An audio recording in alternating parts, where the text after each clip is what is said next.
सामान्य बजट पर साधारण चर्चा बोलने का अवसर दिया, इसके मैं आपका बहुत बहुत आभारी हूं। सर्वप्रथम मर्यादा पुरुषोत्तम भगवान श्री राम को नमन करते हुए मैं बताना चाहता हूं, जय सिया राम, जय जय सिया राम, जय जय सिया राम। मैं ये बताना चाहता हूं और अपने आप को बहुत सौभाग्यशाली महसूस करता हूं। ये हमारे लिए गर्व और गौरव की बात है कि मैं उसी सूर्यवंश में पैदा हुआ हूं जिस सूर्यवंश से मर्यादा पुरुषोत्तम भगवान श्री राम ने जन्म लिया था, अवतार लिया था।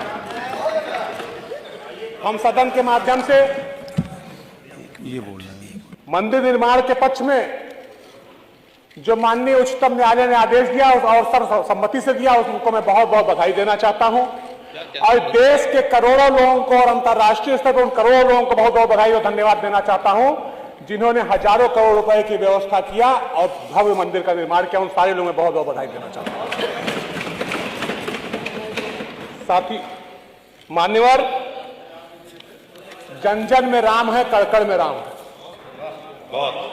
और राम राज्य तभी आ सकता है जब आप गरीब की झोपड़ी में जाके बैठेंगे, मजदूर और किसानों के दुख और दर्द को समझेंगे।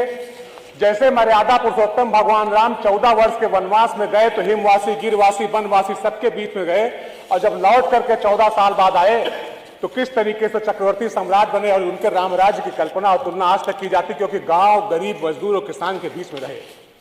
मान्यवर, हम सदन के माध्यम से कहना चाहते हैं कि जो ये बजट बना है बहुत ही लोक लुभावन है, लेकिन इसमें वो सारी बातें नहीं है जो राम राज्य के बजट में होनी चाहिए, जो मजदूर के लिए होने चाहिए, छात्र के लिए होनी चाहिए, किसान के लिए होना चाहिए, नौजवान के लिए होनी चाहिए। हम सदन के माध्यम से, चूंकि सदन ऐसी जगह है जहां पे हमको अपनी बातें बोलने का अवसर मिलता है, और आज हम बोल करके जाएंगे तो सैकड़ों साल बाद लोग इसको सुनेंगे। हम क्षेत्र में जाते हैं, अपने बिरादरी के भोज में जाते हैं, वहां पे जाते हैं, जानते हैं क्या चर्चा होती है? कहते हैं बहुत अच्छा होता, सब कुछ बहुत अच्छा हो गया, भगवान राम का मंदिर बन गया, लेकिन हम लोगों को उपेक्षित किया गया, क्षत्रिय समाज को उपेक्षित किया गया। हमारे समाज का कोई भी आदमी आज ट्रस्ट पे नहीं है, इसकी उनको बहुत दुख होता है और कष्ट होता है। हम ये कहना चाहते हैं, हम आपसे भी कहना चाहते हैं कि 500 साल की प्रतीक्षा के बाद भगवान राम का मंदिर बना। मैं भी अयोध्या से जनप्रतिनिधि हूं। अयोध्या में जितने जनप्रतिनिधि थे सबको आमंत्रित किया गया, बुलाया गया, सारे लोग बुलाया गया, हमारे दल के थे और उन लोगों को बुलाया गया, सबको बुलाया गया। लेकिन पता नहीं किस तरीके से वर्गीकरण किया गया कि हमें आमंत्रण भी नहीं दिया गया। हमसे पत्रकारों ने पूछा और कहा विधायक जी क्या हुआ, आपको नहीं बुलाया गया क्या? तो हमने कहा जैसे हम लोग माँ बाप की सेवा करते हैं, घर से आते हैं, उनसे आशीर्वाद लेते हैं, उसी तरीके से चाहे भगवान राम हो, चाहे माता सीता हो, चाहे हनुमान जी, हम तो घर से निकलेंगे, जाएंगे, प्रणाम करेंगे, उनसे आशीर्वाद ले लेंगे। हम आपसे कहना चाहते हैं मान्यवर, आम आदमी को इससे कोई मतलब नहीं कि आपका बजट 7,36,000 करोड़ का है।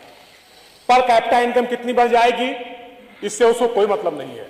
आवश्यकता उसको है कि किस तरीके से मजदूर, किसान और आम आदमी की आय बढ़ेगी, किस तरीके से बजट गरीब और मध्यम वर्ग में वितरित हो रहा है, इसकी बहुत ज्यादा आवश्यकता है।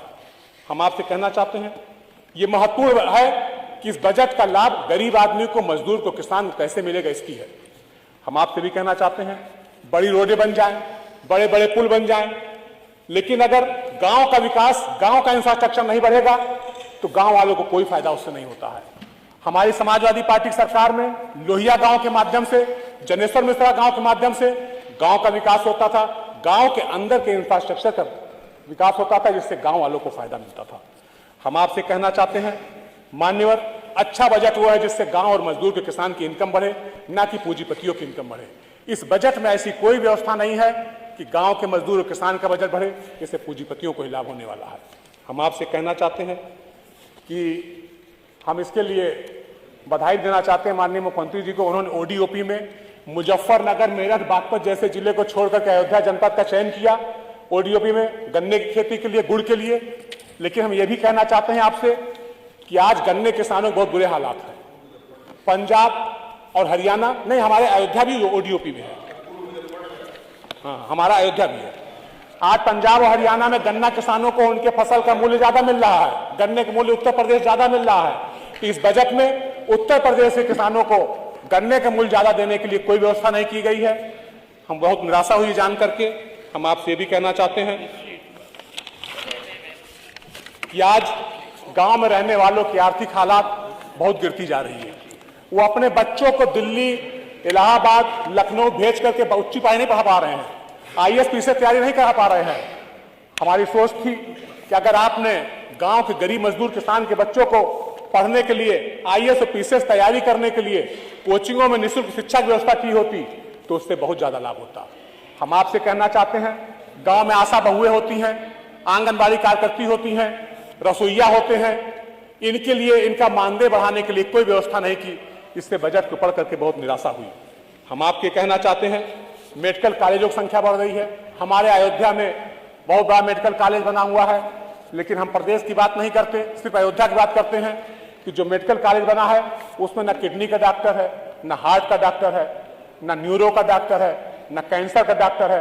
बहुत बुरे हालात, सिर्फ रेफरल सेंटर बनकर के रह गया।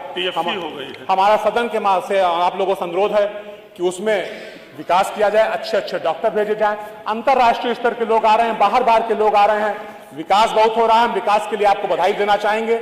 हमारा गांव था, छोटी सी रोड थी, आगे से 4 लेन समाजवादी पार्टी ने बना दिया, पीछे हमारे गांव में राजा दशरथ की समाधि भी स्थित है। तो पीछे से जो रोड आई 4 लेन, उसको आपने किया, उसके लिए मैं आप बधाई देना चाहते हैं। लेकिन बता दो, हमसे ज्यादा किसने बताया? माननीय मंत्री जी ने जितना PWD में हम लोगों ने दिया था उसको स्वीकृत करके धन्यवाद देना चाहता हूं माननीय मंत्री जी को, PWD मिनिस्टर साहब को बहुत बहुत धन्यवाद। लेकिन कुछ रोडें और आपके यहाँ प्रस्ताव बनकर के आई है, उसको भी स्वीकृत कर देंगे, डबल धन्यवाद देंगे हम आपको। हम आपसे कहना चाहते हैं, आज दलित और पिछड़े छात्रों की बड़ी दयनीय स्थिति है। समाप्त करें। 50% से ज्यादा उनको शुल्क प्रतिपूर्ति नहीं मिल पा रही है। हमारा आपसे अनुरोध है कि आप उनको शुल्क प्रतिपूर्ति दिलाएं। एक बहुत जरूरी चीज है, सबके लिए आवश्यक है, चाहे उधर बैठे हो चाहे इधर बैठे। क्या तनख्वाह तय की? इलाज के लिए सिर्फ आप 50% देते हैं, और उसको आप, हमारा अनुरोध है, ठीक है, प्राइवेट अस्पताल को आप मत करिए पूरा पैसा, लेकिन जो सरकारी अस्पताल का एस्टीमेट जा रहा है उसको आप पूरा दिलवाने का प्रयास करें। कुछ ऐसी व्यवस्था करते हैं कि गरीब का इलाज हो जाए, क्योंकि वो पैसा नहीं दे पाता है। अगर 5 लाख एस्टीमेट आया, 2.5 लाख रुपया गया तो 2.5 लाख रुपया नहीं दे पाता है, और पैसा बाद में आपका वापस चला जाता है। हमारा अनुरोध है कि उसको आप पूरा पैसा दिलाने का प्रयास करें, जो सरकारी अस्पताल है। इसके अलावा हमारे क्षेत्र में बहुत से विकास कार्य होने हैं, उसकी हम सूची दे देंगे मंत्री जी को, उसको आप दिखवा लीजिएगा। JPNIC, ये बाने और आप ही की बात है। उधर बहुत से लोकतंत्र सेनानी बैठे हैं, इधर तो कम ही होंगे, उधर ज्यादा है। इस समय इतना बड़ा सेंटर बना है कांग्रेस की दुर्दशा बताने के लिए कि इमरजेंसी में उन्होंने क्या अत्याचार किया था। JPNIC बनाने का काम करें, और लोकतंत्र सेनानियों को भी, उनको भत्ता कम मिल रहा है, बहुत ही कम संख्या बची हुई है, और वो ऐसे लोग हैं जो इमरजेंसी में इस देश की क्या दुर्दशा हुई थी उसको अच्छे से बताने वाले लोग हैं। लोकतंत्र सेनानियों को भी जो 25,000, 20,000, 30,000 देने का समाप्त करें।